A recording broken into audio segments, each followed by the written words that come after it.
All right, there it is. We are live. Let's hope that my audio and video stays connected. All right, everybody, welcome back to another episode. For those of you who don't know, this podcast is dedicated to understanding the ins and outs of wildlife science and how we can use that information to make ourselves more effective hunters, fishermen, and conservationists. So, in every episode, we are going to pick a single wildlife research study. And today, we're going to be talking about turkeys and what conditions make them gobble more or less. So if this kind of stuff interests you, make sure that you like and subscribe on whatever platform you're listening on. And just so you know, we're going to gloss over some details. And if you're interested in reading this paper to get all of those details yourself, you can find a link down in the description that'll take you to all the papers that we have discussed in the past. You can read them all for yourself. So, a couple of current events before we dive in. First thing, this is super relevant to this topic. We have some new turkey regulations coming into play next season in Florida. Super exciting, actually. We just, at the FWC meeting last week in Tallahassee, this was voted on. And so these are the things that are changing. Sorry, everybody who doesn't live in Florida. This is not necessarily good for you. But in terms of conservation, I think it's a huge win. So non-residents are going to be required to buy an annual license from now on instead of the 10-day license that has been available in the past. And there are 5 WMAs in Florida that just absolutely get hammered by non-residents in the first 2 weeks of the season because it's like the only place in the country that's open. And those 5 WMAs are not going to be open to non-residents for the first 9 days. So it's going to allow the locals to enjoy their WMAs before everything gets crazy. And then the last thing is for all of our quota permit hunts, there's going to be a limit of 10% imposed on the non-residents. So only 10% of the quotas will be allocated to non-residents. So this is going to take a lot of pressure off of our public lands. It's probably going to really improve hunt quality during turkey season for Florida residents. So everybody's pretty stoked about that one.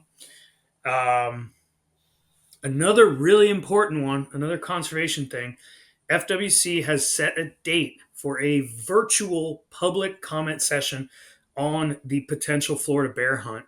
We've talked about this in a previous episode. This virtual meeting is going to be on March 13th at 6 p.m. I'm going to put a link down in the description so you guys know where to get into it. It is really important that you show up and make public comment during this meeting. Even if you're not from Florida, you can still make comment. And if you are not from Florida, I encourage you to, focus your comment on the successes of bear hunting programs, maybe in the state that you're from. If you are from Florida, please, please, please do not make derogatory comments about the anti-hunting people. They are probably going to try and do that to us. They're going to try to trigger us, but we need to be better than them. We need to be respectful. The only thing that we need to get this hunt is the science. We talked about it in a previous episode. Go listen to that episode. There's lots of information there about what you can comment about. Focus on that. Please do not call them names. Please don't be disrespectful. I cannot stress this enough. The only thing that's going to stop us from getting this hunt is ourselves. Okay, and last thing, Lake Kissimmee Mud Run, Mudboat Poker Run that I already mentioned in the last episode, May 17th. If you want to register, you can do so at tinyurl.com/kissmudrun. And we're going to be raffling off a brand new custom Uncle J mud boat. And you can buy tickets for that raffle at a discounted price before the event happens at tinyurl.com/UncleJBoat. And again, all this information is going to be down in the description. So hopefully I'll see you guys at that event. I'm one of the organizers. It's super fun. So, yeah. All right. That's all I got. I got one quick one. I just thought of Mark. So Oh yeah, the Montrose chapter of Black Canyon Longbeards for the National Wild Turkey Federation, we're having our first ever annual banquet. It's coming up Saturday, March 29th. Um, Mark, I'll send you a link if you could include that down below too. It's just gonna be a for great sure. opportunity for folks to, get to know other turkey hunters in the area. We're gonna have some auctioned items going off. I believe there might even be some firearms getting auctioned off. Some local companies are donating goods. So that'll be a great opportunity. Join a great organization. Proceeds get you a annual membership, but then also help support turkey conservation here in Colorado and then also at the national level. So again, that's Saturday, March 29th, right here in Montrose. Sick. Sorry, I'm sitting here messing around with my layout because I can barely see you guys. You guys are super tiny for me. I'm All on my good. laptop today, so I'm struggling. All right. Anyway, so let's get into this paper, guys. So, given that it is already turkey season in Florida right now, I'm in full turkey mode. I've already gotten out and done a good bit of hunting. I've almost killed a bird on multiple occasions, and I guess I said I was going to tell you guys this story, huh? All right, I'll try and make it quick because I'm definitely not known for quick stories. But basically, okay, I went into this. So I was gonna go into this one WMA, and then my buddy texted me at 5 a.m. and he's like, "Yo, my guest for the permit like bailed on me. Oh, Do you talk want to about come in his place?" suspense. So I'm Mark, like, your "Oh video shit, sound cut out. okay." So I haul ass to get there, and I of course get there late, That's and poor timing. it's already starting to get light. So I just kind of haul ass Wait, into the spot. Mark, What? you cut What? out. We heard you Ugh. left off at my guest. Your buddy Okay. said something about his What? guest. Oh my god, that was so That was long a ago. long one. Can you hear me now? Yeah, we Yeah. can hear you. No. I apologize to all the listeners. I am in the middle of nowhere in a tiny house, and the host told me that the internet was really good, but he might have lied a little bit. Anyway, so this guy calls me. He's like, the guest uh, bailed. Do I want to come in his place? I was like, yeah, sure, let's go. So I drive out there. I get there late because I wasn't planning on driving out there.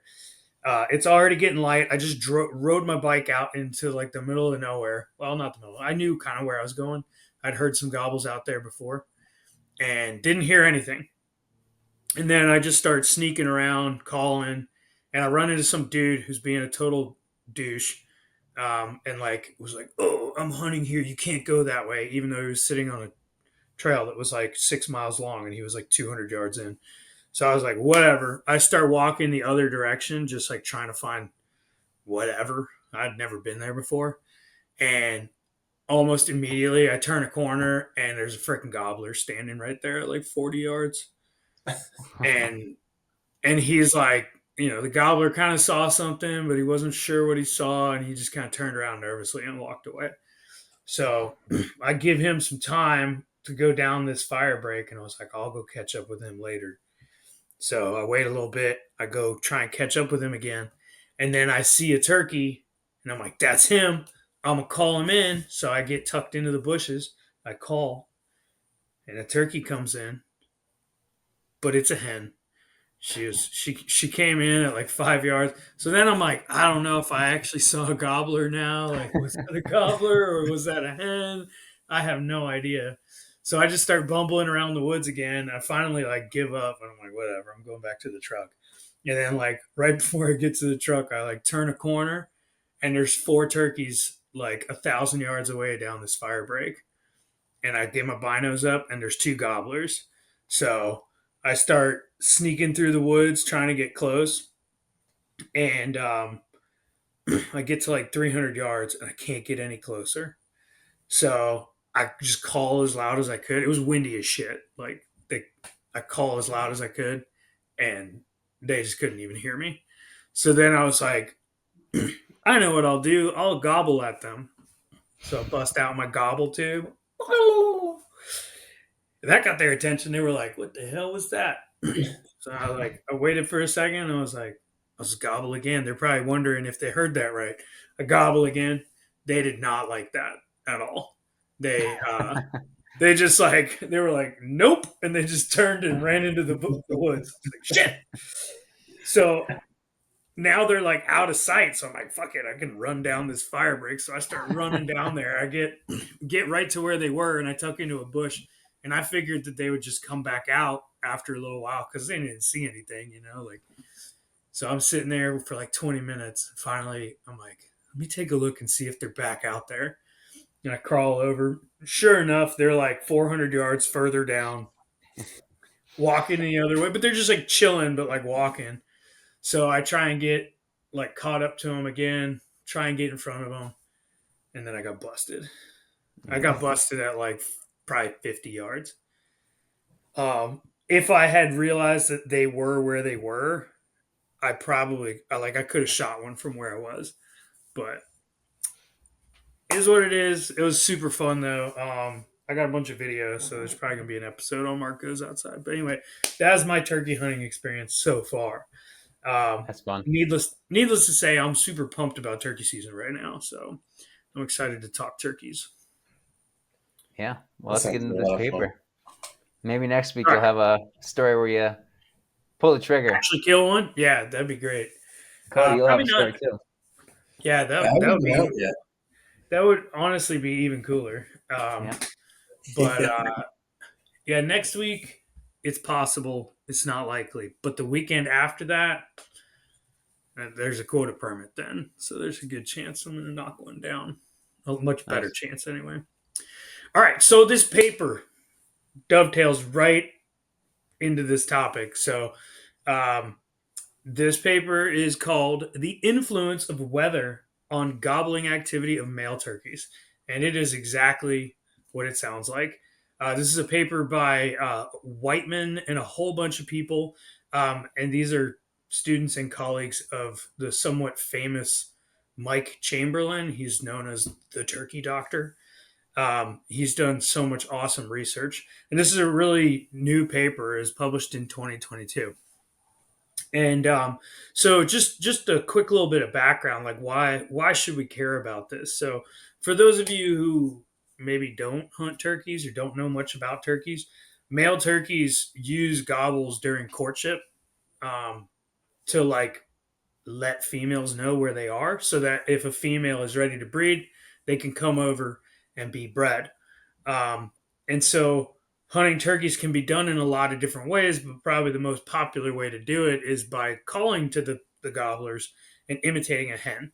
And this kind of leads to this like cat and mouse game where you're like calling to the gobbler and then he answers and then he's waiting for you to come to him, but then you got to convince him that you're not coming, and then he's coming to you, and then you don't know where he is, and it's like super exciting.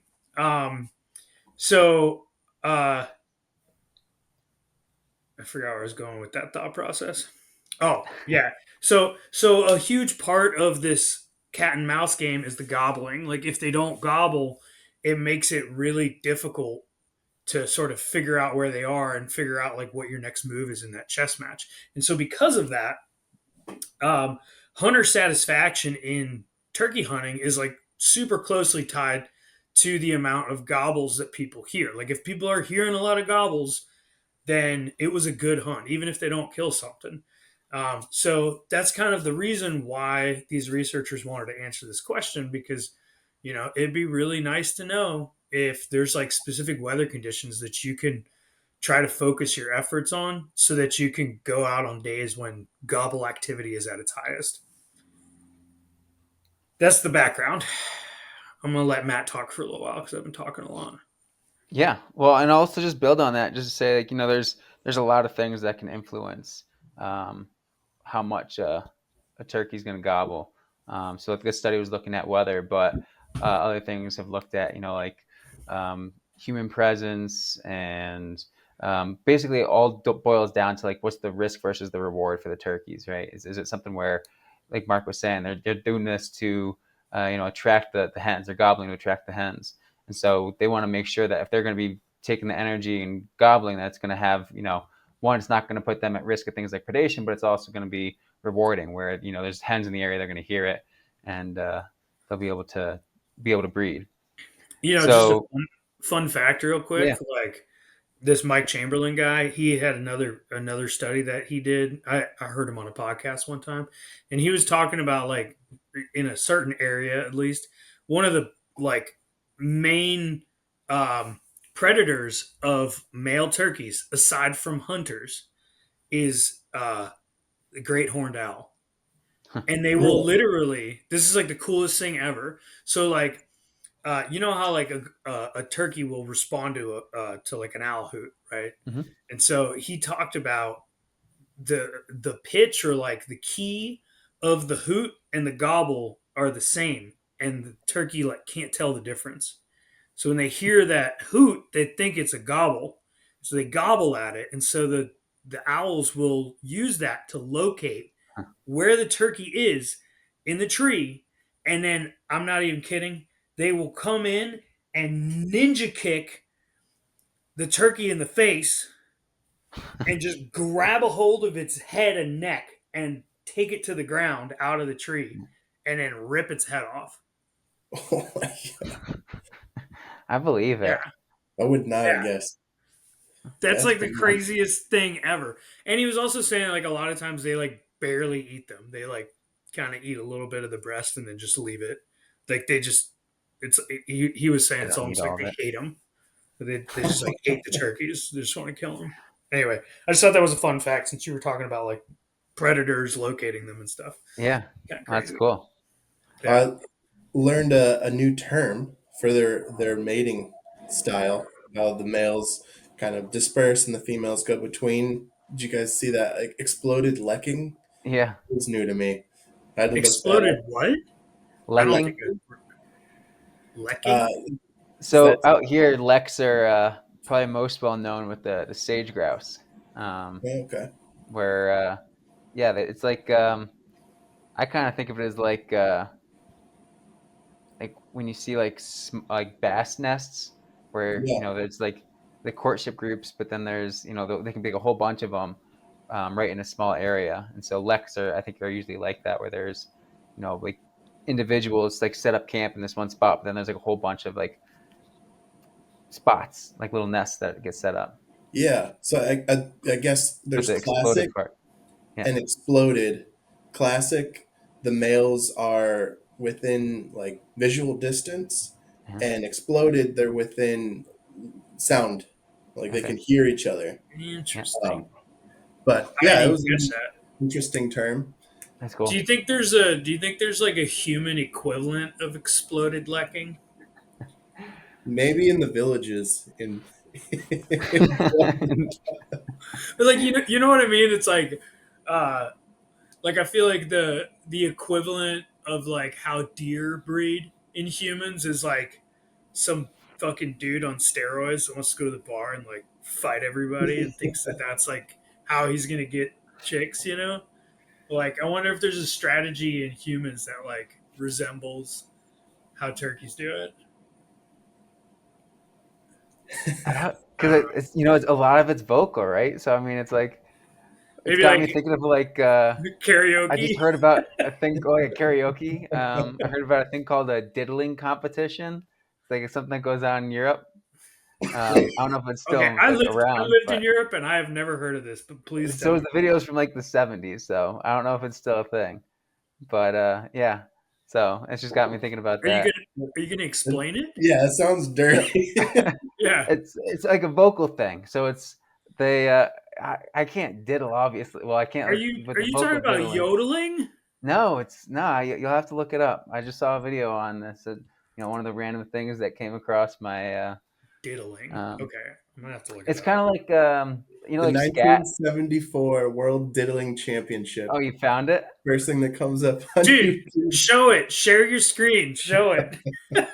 We're getting off tangent here, but Oh my god, I know. Whatever. All right, Okay, let's see. whatever. so I just Show imagine a it. bunch of guys just like diddling to because I think it's from some point it's probably the same video. They say how it's like it originated with like just like some mom and a baby like on her lap, and she's just like trying to soothe the baby by just making random noise with her mouth. But yeah, so I just imagine a bunch of guys just like on like street Just- corners, just diddling, trying to attract women or something like that. yeah. Can you guys see? No. No, oh wait, I have to hit this button. There you go. Okay, now we should be able to see. All right, let's see No. it. Let's see diddling. Oh, does it not give us sound? I just see a black screen. Really? Oh, I see it. Wait, but Yeah, there's I don't no think we sound. got sound. There's no sound. Okay, lame. Oh, All no right, sounds. everybody, Is that Well, it? everybody, you're just gonna have to look up diddling. maybe All we right. should post a link to it so folks don't go down the wrong rabbit holes. Yeah, because diddling can mean a lot of things. Yeah. All right. Anyway, All right, so back to the paper. that was a Talking fun about tangent. sound, or All like right. in gobbling, and yeah. So obviously people have been studying turkeys for a long time, trying to figure out what drives them to gobble. But as far as weather patterns, there have been kind of these inconclusive results, or they've been contradictory one study to the next. But a lot of those studies did, the traditional style of monitoring, where they go out, they drive along a road, and then they just kind of listen to see, are there any birds gobbling? And it's kind of it's flawed in that you're only knowing when birds are gobbling when there's people actually out there that are listening to them. So this study used some new technology. They were automated. Where did I have there? These are Recording autonomous units. recording units. Yeah, autonomous recording units. So basically, think of like a trail camera, but one that it's only listening, and you put them out. And so they Dude, went to 5 study sites across Georgia and South Carolina, and put out a bunch of these autonomous recording units, and they just put them out to listen for gobbles. So a little bit more about these 5 sites. 3 of them were in South Carolina. wait. Hold on. Before Yeah. you go to the sites, I just want to I'm so glad you said like a trail camera, but it listens, because that was my exact same thought. How Yeah. cool would it be if that was actually like a thing? Like, imagine if they made this like a commercial product. Like, I would buy the crap out of them. I would go and put these things Just out in for the turkey woods. Yeah. season. Yeah, just for turkey season, man, because you Yeah. would find out like where there's a lot of gobbles happening, and then guess Yeah. what? That's where I'm going to go hunt. And Yeah. then when the first weekend opens up and there's like a ton of pressure, and like maybe one area shuts down, there's no more gobbles, but another area is still fired up. Like, you would Yeah. know ahead of time. You can go out there and focus on that. Like, Have you I looked into want it to see if there is anything? I have not, but like I kind of want to, like, if there's nothing, I kind of want to try and make something myself. It's like, Yeah. it'd be so sick. Yeah. Anyway. Yeah. I mean, you could probably figure out, if you reached out to these guys, just figure out what they used. I don't know if states Well, have regulations on that kind of recording they device. they talked about it. Like, it's basically like a recording device that's like attached to the tree, and then they run a cable up and attach the microphone like 24 to 30 Yeah. feet up in a tree. Like, they're way up in those trees. Yeah. But I'm down. Like, that'd be fun. Yeah. Yeah. The hardest part would probably be, right, you get all this recording like they did in the study. You get, hours and hours and hours of recordings, and they developed a software to go through all those recordings and pick out gobbles. And it's not going to be perfect, so they actually had to go through and listen to all those recordings and verify the ones that were true gobbles rather than just some other weird noise. But that's how they quantified the number of gobbles in these areas. So I thought that was pretty cool. Great way to save time too. And the Yeah. fact that they developed that software themselves was, I'm sure that's another reason why this is the type of technology that's these are things that are only becoming available in the modern world. Yeah. Fun fact as well. I mean, we'll cover this when we get to the results, but like, just the sheer number of gobbles that were recorded that they had to verify, like verified Yeah. gobbles was in like almost 200,000 gobbles. So like, I just want to throw like a shout out and give kudos to like all the undergraduates Yeah, I was that thinking the worked same thing. literally Volunteers. worked for free, and their entire, maybe worked for free, maybe got paid like Summer minimum internship or wage, something. and their job was literally listening to gobbles and confirming whether it was or was not a gobble 200,000 times. Like, So more than that, because those were the confirmed ones. oh yeah, those were the ones that So got confirmed, right? So there it was were like about 300. It was like 300 30,000, I think. 324,000. Yeah. Yeah. So like, That's a lot of gobbles, potential I gobbles. really hope that they picked out students that like didn't turkey hunt, because I think if you turkey hunted, you would never want to hear a gobble again after that. Like, yeah. Anyway, All right. that was my So tidbit. coming back to the study. Continue. So a little bit more about the sites that they looked at. There were 3 that were in South Carolina, 2 that were in Georgia, and the paper describes a little bit about the hunting pressure, which I really appreciated. So the 3 South Carolina sites, they all really varied in the amount of hunting pressure. The first site only allowed hunting Fridays and Saturdays, and their season was, I believe it was just the month of April. The second site, which was a much larger site, kind of doesn't allow any hunting except for a 2-day hunt in that month that is only for mobility impaired hunters. I thought that was fantastic. Great to see that they're getting, Not to mention these that folks place out. is huge. It's Yeah, it's like 80,000 hectares. Yeah. 80,000 acres, I think. Was it Was hectares it or acres? acres? I think it was hectares. So even more. Oh, yeah. Yeah, it's huge. Yeah, It's yeah, like insane. hectares. Yeah. So that was, yeah. I mean, it's huge, but then also just the fact that they allow that was great. But so overall, then there's going to be very minimal hunting pressure at that spot. And the third spot in South Carolina, they just had an open hunting season, but no hunting on Sundays. And again, that was throughout April. And then in Georgia, the 2 sites, they also differed in their hunting programs. One, just a regular open season from the start of the season in mid-March or end of March through mid-May. And then the other site in Georgia had 3 different hunting seasons, starting off with a youth season, and then there was a quota season, and then there was an open season. So just given some differences in hunting pressure, really from almost no hunting with the 2-day hunt in that one season to complete open seasons. And then because they were looking at weather, they had to get weather data as well, looking at how the weather was going to influence the gobbling frequency. And they had weather stations with that massive site that we were talking about earlier. The Department of Energy and Department of Agriculture both have weather stations within that site. So they were actually able to get weather forecasts or weather data for that exact location. And then the other locations, they used the closest NOAA weather stations, which were all within 22 miles. So it's still fairly close to where these sites were. So you'd have accurate representations of what the data were when they're actually listening to the gobbles. And then there were 4 different metrics that they looked at, I believe it was 4, as far as weather. So you had temperature, humidity, wind speed, rain. Actually, there was 5, because then there's also barometric pressure. And for the temperature, humidity, and wind speed, they looked at averages within what they were considering like this peak period of gobbling activity, which was like 70 or 30 minutes before sunrise to, I think it was like 2.5 hours after sunrise. And that period accounted for 75% of the gobble. So, and that's something else that they said in the introduction, is a lot of gobbling activity happens in that brief period. Well, it's because they're gobbling when they're on the roost, Yeah, exactly. Yeah, and then right when they come down, right? Yeah. So they were really looking at the weather activity in that period. Rain, it was just whether or not it rained within that same time period, and then changes in barometric pressure, which would indicate like changes in storm fronts. They looked at from one day to the next, and then they got all this. Yeah, go ahead.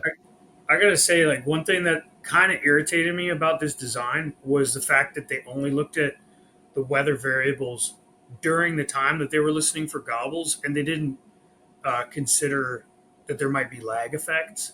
Like, if it rained overnight, Mm-hmm. that might affect them too. Or if it was really windy overnight, but they calmed down, like right in the morning, because that happens a lot. And I've always wondered how that affects it. They didn't look into that. Yeah, that's a good point. And they do talk about that a little bit in the discussion when talking about like the changes in barometric pressure. But yeah, they kind of just limit it to that. So then the last thing with the methods, they get all these data. They have all their detection data, or all the observations of gobbling based on the recording units. They have all their temperature and weather data, and they created this really cool state space model that takes into account both time and location to look for relationships between the weather variables and the number of gobbles. And also, I think what I felt like was the most important part about the model is that it allows them to put in random or stochastic um, versions Variables. of the variables so that they could test whether the counts that they got were correlated to those variables or if it was just kind of random. I think that was important too. Yeah, I think what year was their random variable, right? Just to see if it was I forget. that year in particular with maybe more gobbles was influential or not. Should we get into I think results? it was. I think it was Yeah. 2014. Like had crazy, like way more gobbles than the other years. I thought was interesting. But yeah, let's go results. All right. So, like you guys already mentioned, insane amount of recording hours to go through. 76,000 about hours. So that's why they had to develop this software, as Matt brought up. They, what is it called? Convolutional neural network. So they're training It's this neural machine network, learning, basically. Yeah. yeah, to identify gobbles.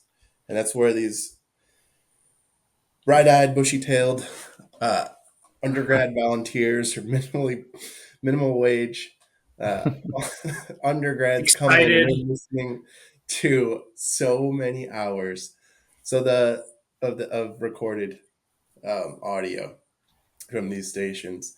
And You know, you, so you talk about like people getting the soul sucked out of them through their careers. Like these kids, these poor kids started with no souls after this. they learn they learn what a lot of lab work actually is Yeah, Yeah. mind numbing. Yep. I just scrolled down to the acknowledgments of the set of the paper because I didn't read it earlier, and they just started off. We gratefully acknowledge the numerous technicians, undergraduate students, and graduate students at the universities for their efforts in collecting data and verifying gobbles. So yeah, it sounds like they had an Yeah. army of people that were listening to this stuff. Yeah. Oh Yeah. yeah. And I imagine, they might even have like cross validation where one person would listen to it and say, "Is this one or not?" And then, they might have Yeah. multiple people listen to the same Yeah. gobble a few True. times. So they did this to train these neural networks, and eventually the neural networks identified 3,024 about potential 300, gobbles. Three hundred 320. twenty-four thousand. Sorry, 324,000 about. And then from those, they had to check and confirm they were true gobbles, and they ended up with about a 60% true gobble rate. So that left off at about 200,000 true gobbles that they recorded. It was just insane. And this study spanned from 2014 to 2018. So they weren't all put out at the same time. I don't know if we mentioned that, but um, there's a good bit of Well, data but they all there. overlap though. Like I think Yeah. a couple of them were started earlier. But I don't know if you were gonna. Are you gonna talk about the number of gobbles per ARU at each location? Because like I thought there was a really cool tidbit in there. Were you gonna? Just Were you quickly gonna? for listeners, ARU is that autonomous recording unit. So that's Yeah. their sound trail cameras. So basically, the the location where there's only one weekend of hunting allowed had uh, 937 gobbles per ARU. Then the one that only had like a month where they only allowed weekends of hunting had 838. So pretty similar.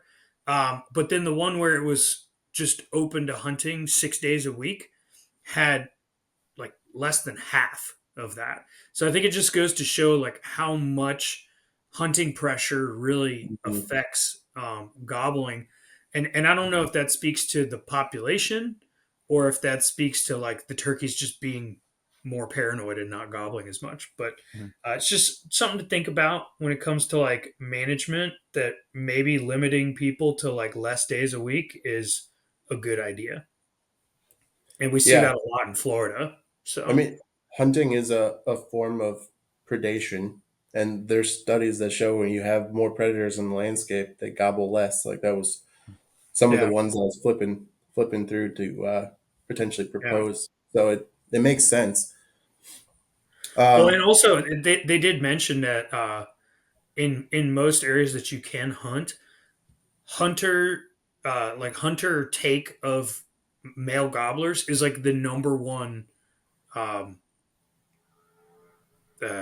what's the word I'm looking for here? It's Driver. the yeah, it's the number one like type of mortality in male turkeys is hunters. So it's a good thing we can't shoot hens. all right, Anyway, so I'll shut up now. Keep going. oh, you're good. All right, so should I just go quick then? I think you covered that point well, and then we'll go to most influential abiotic factors in gobbling. Do you actually want to pull up that figure quick that we were talking about before, the one that shows the variability in gobbling pressure Yeah. or gobbling frequency? Because I think it, Okay. That bell curve, if you yeah, squint. so that, but then also just to, I thought this did such a great job, like Mark was saying. Well, I Of, thought like one of the coolest things, Cody, if you can hear, yeah, there it is. you guys see it? Um, yeah. So It's what just I thought was so gradually, cool was the model fit of their model is like kind of insane, especially considering how variable this data set is, and it just goes to show that there. I mean, there's for the model fit to be that good and that line to look like that. uh, it really goes to show that these weather variables are causing huge fluctuations, but also that they're really strong predictors. And when I saw this, the first thing I thought of was like whoever programs these apps, OnX, Hunt Stand, Spartan Forge, all of you people, listen, you need to get this model and work it into your apps so that you can predict like peak gobble times. Like you could literally put it into your app and like you could have predictions that say like you need to be in the woods on this day because that's when the peak gobble like predictions are. And like it should be super accurate based on these results, I think. as long as the model's not overfit, right? So if they Yeah. have a model that's fitting their data so well that it can't really apply to other To data other, yeah, well. Can't predict. yeah. Yeah. But so, like I said, I can't see the figure right now on my screen, so I'm hoping that viewers will be able to see it. I don't know if it's just you, Mark, that sees it or not. I see But it. what this peak looks like, and for folks who are listening, is you can kind of think of like a heartbeat monitor where there's all these spikes that go up and down, right? And so it's from day to day, there is huge variability in the number of gobbles that's going off, and that's what we're looking at here with the weather events. But there's also a lot of other things that can influence this. And so from one day to the next, you might sit in the same spot, and the number of turkeys in that spot might be the same, and you can have two completely different experiences just based on how frequently they're gobbling. And the other thing that this figure is showing is if you kind of squint, like Mark was saying before we got on, there's a curve to this, right? So it's kind of like a crescent shaped where it starts off low, and then in the middle of the season you have this peak and gobbling activity, and then it tails off, which is kind of what you'd expect for the population, right? Things kind of start off slow, it builds up, and then it drops out over time. But again, just You know, the you know what's kind of interesting though is like that the lowest valley in there is immediately after like like not the largest peak, but like the peak that lasted the longest. Like right, that and it's like center right there in the is middle too. yeah. And so I wonder, I'm like, was that just like a really good weekend for or week for hunting? Like they gobbled so much, half of them got killed, and then Well, I and then wonder, they stopped gobbling for a while. because this is including the site that doesn't allow hunting, and No, that's that true. period doesn't overlap with the 2 days hunting Unless cycle. unless that's like the weekend that they have the hunt. So it's later. I was looking at that. It's later in Oh, April. it is. Oh, Yeah. okay. Yeah. Damn. So it's, but it's, this is a time where you would expect it to be the most amount of gobbling, right? It's right in the middle of everything. The day before there was a ton of gobbles. You go out and now there's nothing. And you think, damn, Yeah. what happened? Like, did someone else get that bird or something? And it might still be there, So that's, Just I like to the weather try to be as, changed. yeah, and so I like to try to be as optimistic when I'm in the woods as possible. So if I go to an area and the birds aren't quiet or are quiet that day, rather than thinking that there's someone that got them, I'll just say, hey, they'll be here tomorrow. It's just one of those I mean, days.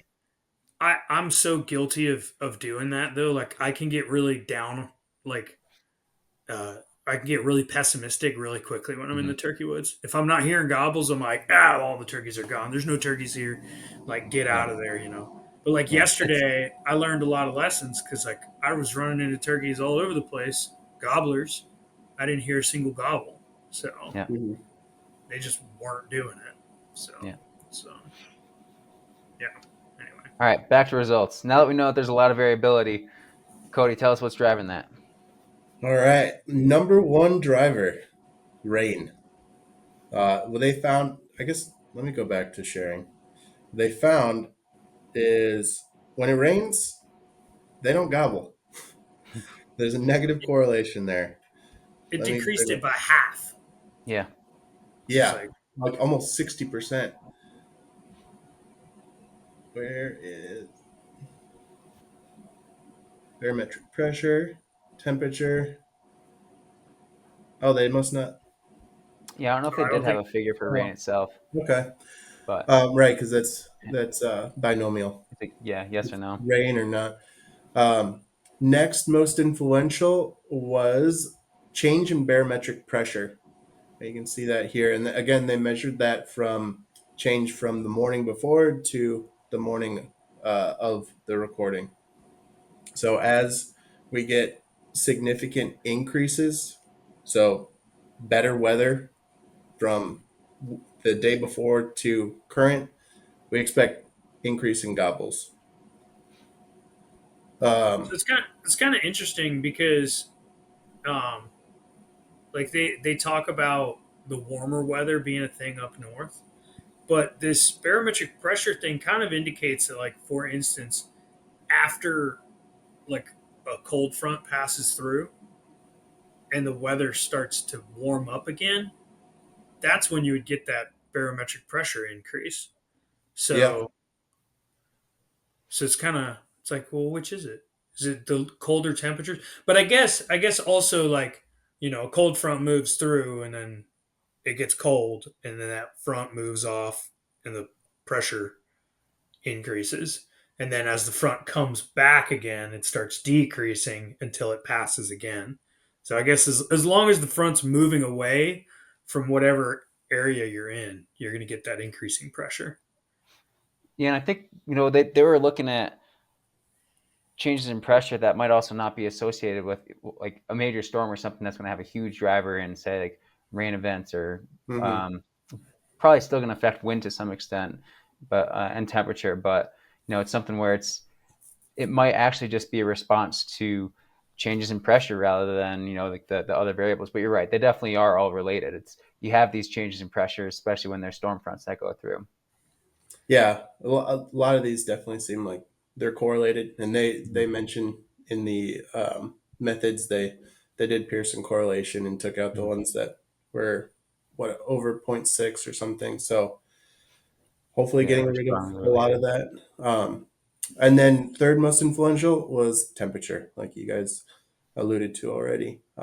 The thing I found interesting about that was, like, if you look at the figure there, it's like when temperatures get above like 60 degrees Fahrenheit, in the figure it's in Celsius, but once it gets above 60 degrees, the gray bars on their graph, that's like the uncertainty, right? And so that uncertainty really seems like it shrinks down, and the decrease seems like it becomes a lot stronger after that point. So it's at least in South Carolina, right? Because they talk about in the Yeah, discussion how the latitude or the location where you are, temperature can have a different effect. But at that point, it seemed it was after 60 degrees Fahrenheit, temperature really caused these birds to get quiet. yeah. It's almost like like a threshold response. It Mhm. doesn't matter quite as much at the lower temperatures. Once it exceeds a certain warmth, they're not going to gobble nearly as much. Mhm. Well, that's probably why they don't gobble in Florida. It could be. Always, So we'll always get into that in the discussion. I mean, honestly, like now I kind of want to pay attention to it because Yeah. like they definitely like. I mean, I think we are at the discussion, right? I think Well, Yeah. so like Anything else you want? there were two more variables. So did you mention wind, Cody? No, no, just the top three. Yeah. So wind was negatively influential Yeah. influential on gobbling. When it was windier, they gobbled less, and then humidity was moderately influential. When it was more humid, they gobbled slightly less, but that was the least influential abiotic variable. Anything else worth mentioning? You guys yeah. think? So I think that's it for the results. Or Matt, you yeah, got and I just want to say like we were saying about how like these variables are related. Another thing that they pointed out with a lot of these weather events is they influence how well you can hear, right? So if you have a device that's outside to listen for gobbles and it's super windy out, it might not be as good at recording that, right? And same thing with rain. If you have a lot of rain, that's going to create a lot of background noise. And so these parameters that they're looking at, they said it in the discussion themselves, it's possible that these things are going to have an effect on the ability of our equipment to hear the recording. So you could have two things going on. You could have the birds are actually gobbling less, but also you have a lower ability or a weaker ability to detect those gobbles. Yeah, that sound gets attenuated and doesn't travel as far Mm-hmm. in a lot of these conditions. So they just got to net gun some turkeys and put microphone collars on them. I was literally thinking the same thing. It's like, well, we could just do that, but also like I feel like there's an opportunity here to like develop this method further. Like, so they put the ARUs. It said they put them at least 2 kilometers away from each other Mm-hmm. to make sure that they weren't double counting gobbles. But I kind of wonder, like, if you could train that neural network to triangulate Yeah, gobbles. I No, was but wondering. I mean, but seriously, think about this though. If they put those microphones closer together, um, the decibels, like the volume that each one is recording, um, the gobble at, if you have three microphones that are closer together that all hear it but at different volumes, you can actually triangulate approximately where that gobbler Yeah, is. like with You know, acoustic telemetry, like we do, that's exactly what they do. I was just laughing because I'm picturing you putting these things all throughout just like WMA, everywhere. But triangulating turkeys. but the reason I bring that up is because if you did that, you'd be able to test this hypothesis of like the microphones not being able to hear as far True. because well, not even test, but you would be able to actually Like calculate validate. how much wind or rain reduces like the distance that you can hear. You The know, only thing though is the sound that the bird gives off doesn't have the same volume in all directions, right? It's dependent on which way the True. bird's head is facing. So if a bird is facing, that's true. to the east and there's a one of these units to the east, it's going to sound a lot louder, even though it might be further than one that's to the west, because it's just the volume of the sound's going out in that You're direction. right. But You're right. I like the My way idea you're is thinking. stupid.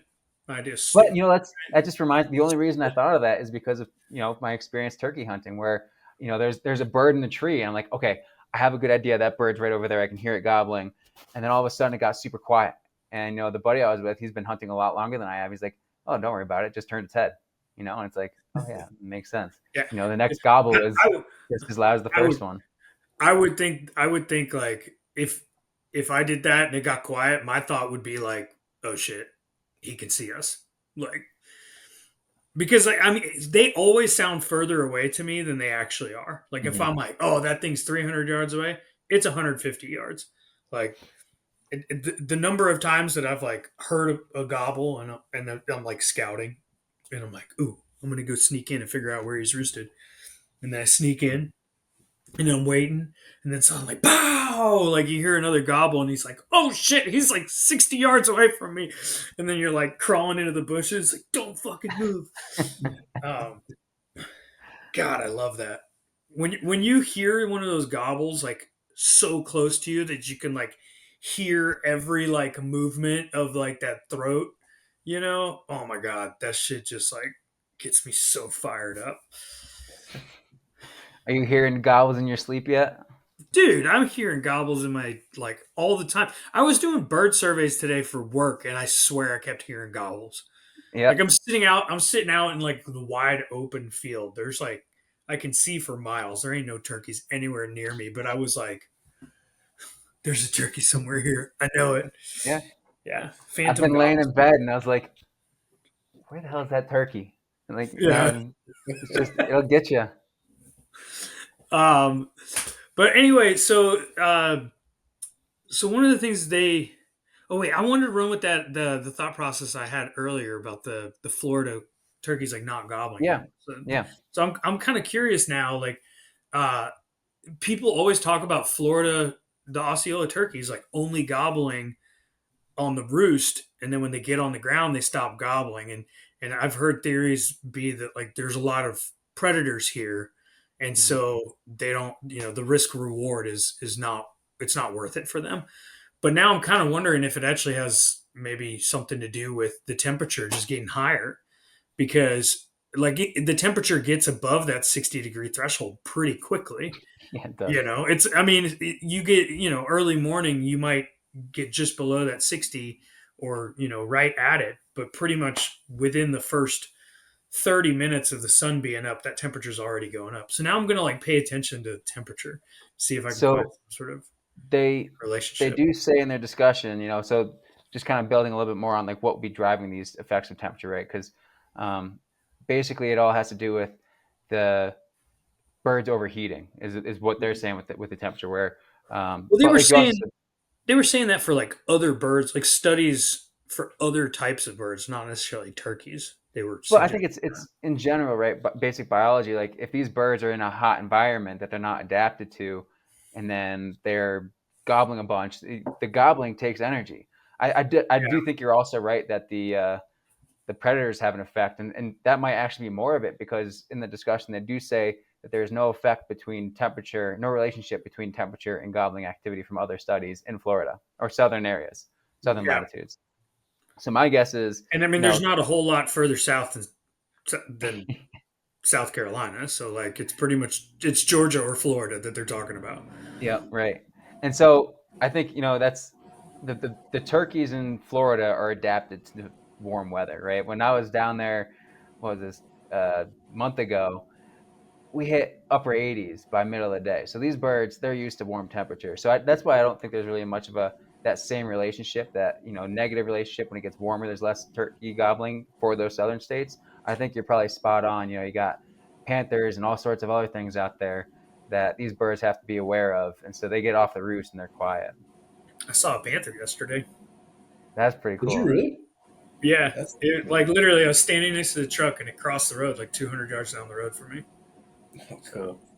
random. That's cool. Anyway, But yeah, so I thought, and then they also said if you go to more northern latitudes, temperature is going to have a stronger effect, or may have a stronger yeah, effect, right? Because those birds, they're not quite adapted to that warm temperature yet. I don't know if I imagine they must have like some sort of winter plumage, similar to how like mammals will have a thicker coat. Maybe birds, turkeys have the same thing. They're winter. I'm pretty, yeah, I know some birds do, so I imagine turkeys do as well. Their yeah, winter plumage, and so if they have that extra insulation, the effort from all the gobbling, might cause them to overheat if it's warm out, and so they'll be less likely to gobble. yeah. Um, on the risk reward thing too. I mean, we kind of already touched on this, but this was kind of the explanation that the researchers gave was that all of this gobbling, more or less gobbling, is because of that risk reward Mhm. relationship, and it's simply because uh, even though they're gobbling to find a mate, every time they gobble, they're alerting a predator, which includes hunters, of where they are. So they have to kind of balance like being able to gobble enough to get the females to find them, but to not get attacked by a predator. Um, Mhm. and then they also said that part of the reason that bad weather like rain and wind might cause them to gobble less is because not only is it reducing their visibility and ability to hear a predator approaching, um, their gobbles won't be heard as far. So like the reward is smaller too because they're not really able to attract females from as far away. And they're also not able to see predators coming. So it's kind of like a double whammy in the risk reward um, way of thinking about things. So, um, Yeah, so other than trying to go out, you're playing your turkey hunts for like bluebird cool days. Say you got one day and it's about to rain. You two experienced hunters. How I'm would still you change going. your what'd you say? Yeah, you're I'm still still going. going. How would you Like, would this does this paper change your behavior in the woods in any way? um, I mean, I think like I was talking about yesterday, it was windy as heck. I didn't hear a single gobble, but there's still ways to approach turkey hunting when they're not gobbling. Mhm. And I think a lot of people, and honestly myself included, like I've struggled with this, but I'm learning over time. I think a lot of people like don't know what to do if they don't hear a gobble. You know, it's like how do you approach it? Mhm. Um, but there's still turkeys to be killed. They'll still respond to your calls if they can hear it.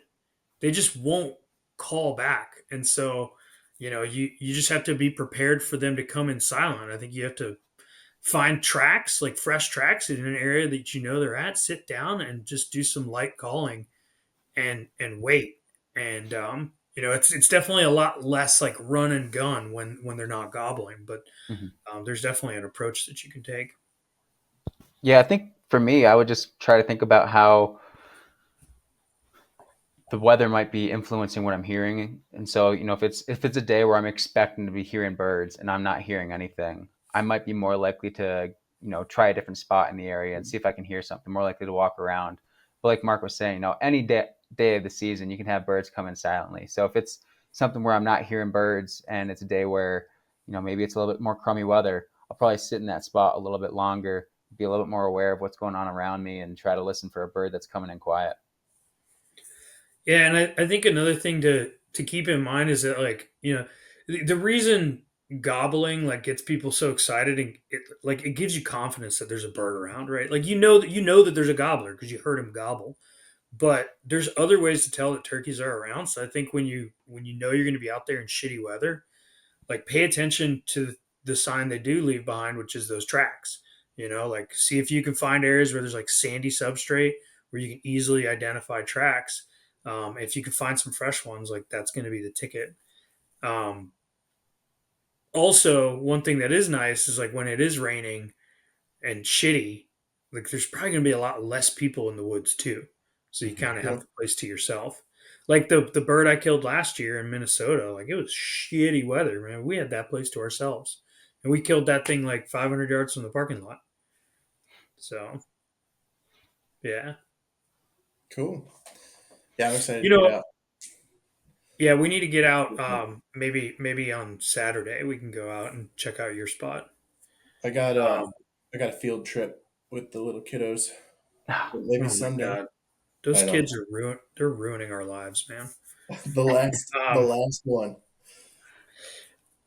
There was one thing in this paper I thought was really interesting, though. I wanted to mention.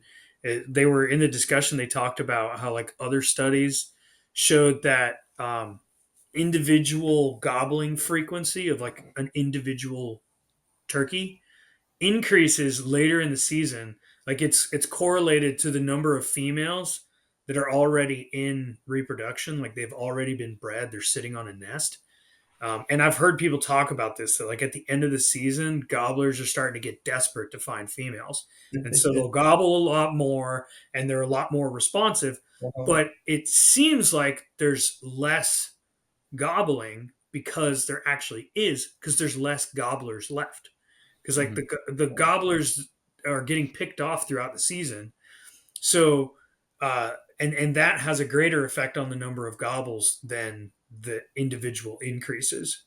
So basically, what that comes down to is like if you can find one gobbling late in the season, like there's a good chance you can fool that bird. He's desperate. Yeah, he's desperate for pussy. We've all been there. But a lot of times He's a those family birds too, friendly podcast. yeah, Like the last those words. birds too might have encountered hunters earlier, and they might be extra jumpy. They might be extra spooky. So still Yeah. gotta be cautious with them. They're not going to be super easy to get. If there's like anything I've learned over the past 2 seasons of turkey hunting, it's that you just have to have a little more patience than you want to. Yeah. So that's my game plan for this season. I think with that we can wrap it up unless anybody has any last words. Well, next week or next podcast, if we want to have folks vote. Oh, I didn't even pick out a paper. Did you guys pick out? Well, we have the other two that you guys picked out last time. Yeah, I'm just I don't sticking remember with what mine. I don't remember what they were. Do you guys remember? Mine is how hunters influence turkey habitat selection throughout turkey season. The And mine was gobbler. looking, Where do they go when we fuck them up? When Yeah, we push them. when we booger them up and spook them, where do they go? and mine was somewhat related, but was looking at it like not related to hunting, just looking at like the networks of roosting sites that turkeys use, specifically looking at hens. But if you know where the hens are, there's a good chance you're going to know where the toms are too. Cool. Vote. Either drop a comment or vote on Spotify. Do you want to know where turkeys like to roost or where turkeys like to hang out after we scare the crap out of them? Those are the questions. All right. Thank you all for tuning in. And again, make sure you're subscribed. Tell a friend about this. Podcasts don't really have an algorithm, so we only get to spread the word through word of mouth. So tell your friends. We'd really appreciate it. Peace out. Thanks for See ya. listening.